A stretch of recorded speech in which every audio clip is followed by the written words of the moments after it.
एक छोटा सा गांव जहां पर जीवन साधारण होता है, लेकिन हर दिल में कोई न कोई परेशानी छिपी होती है। गांव का एक आदमी था जिसका नाम था रवि। रवि एक मेहनती इंसान था, खेती बाड़ी से अपना घर चलाता था। लेकिन हाल के दिनों में उसे अनेक परेशानियों का सामना करना पड़ रहा था।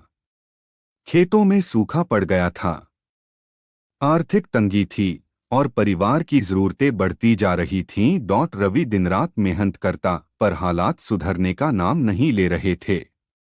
परिवार के लोग, खासकर उसकी बीवी सुमन, हमेशा शिकायत करती रहती थी कि जिंदगी इतनी मुश्किल क्यों हो गई है। रवि खुद भी परेशान था, पर उसने उम्मीद का दामन कभी नहीं छोड़ा। एक रात रवि बेहद चिंतित होकर गांव के पास वाली पहाड़ी की तरफ चल पड़ा। वह सोचना चाहता था, खुद से बातें करना चाहता था। जैसे ही वह पहाड़ी के ऊपर पहुंचा, उसे एक बूढ़े साधु का सामना हुआ। साधु के कपड़े साधारण थे, पर आंखों में ज्ञान की गहराई थी। रवि को देखकर साधु मुस्कुराया और बोला, बेटा, परेशान लग रहे हो, क्या बात है? रवि ने साधु से अपनी परेशानियों की बात की, कैसे उसके खेत सूख रहे हैं, पैसे की तंगी है और परिवार के साथ संबंध भी बिगड़ते जा रहे हैं।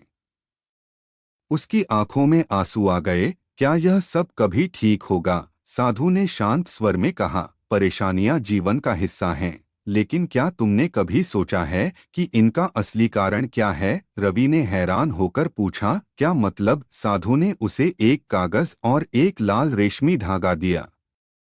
कागज पर लिखा था, जो भी इस धागे को 3 दिनों तक अपने पास रखेगा, उसकी सारी परेशानियां खत्म हो जाएंगी। रवि को विश्वास नहीं हुआ, पर साधु ने उसे यकीन दिलाया, तुम्हें इसे अपने पास रखना है, लेकिन एक शर्त है, तुम किसी को इसके बारे में नहीं बता सकते, वरना इसका जादू काम नहीं करेगा। रवि ने वो धागा लिया और वापस घर लौट आया।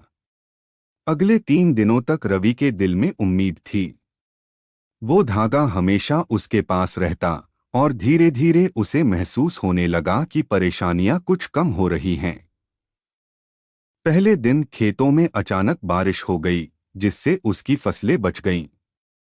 दूसरे दिन एक पुराना दोस्त, जिसने कई सालों से रवि से संपर्क नहीं किया था, अचानक मदद के लिए पैसे लेकर आ गया। तीसरे दिन रवि का परिवार भी उसके प्रति थोड़ा नरम पड़ने लगा। सब कुछ ठीक हो रहा था। तीसरे दिन की रात रवि अपने कमरे में धागा पकड़कर बैठा था। वह खुद को भाग्यशाली महसूस कर रहा था, लेकिन तभी उसे एहसास हुआ कि उसे कुछ अजीब महसूस हो रहा है। धागे के पास बैठते ही उसे भारीपन महसूस होने लगा, जैसे कोई अदृश्य बोझ उस पर हावी हो रहा हो। रवि ने सोचा, ये क्या हो रहा है? कहीं ये धागा कोई चाल तो नहीं? वह सहम गया, लेकिन साधु की बात उसे याद थी, किसी को मत बताना। अगले कुछ घंटों में रवि को अजीब अजीब सपने आने लगे। उसे दिखा कि वह साधु के पास वापस गया है और साधु उसे किसी रहस्यमय दुनिया में ले जा रहा है। वह दुनिया ऐसी थी जहां हर इंसान की परेशानी एक पत्थर की तरह उसके ऊपर लदी हुई थी। वहां रवि ने देखा कि हर इंसान अपने बोझ के साथ जी रहा है, लेकिन उन्हें दिखता नहीं कि वो बोझ असल में उनके खुद के विचारों का परिणाम है। रवि ने जागते ही महसूस किया कि परेशानी का असली कारण बाहरी नहीं, बल्कि आंतरिक था।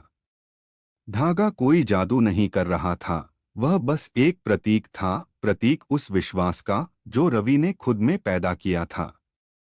अगली सुबह रवि साधु को खोजने वापस पहाड़ी पर गया, पर साधु गायब था।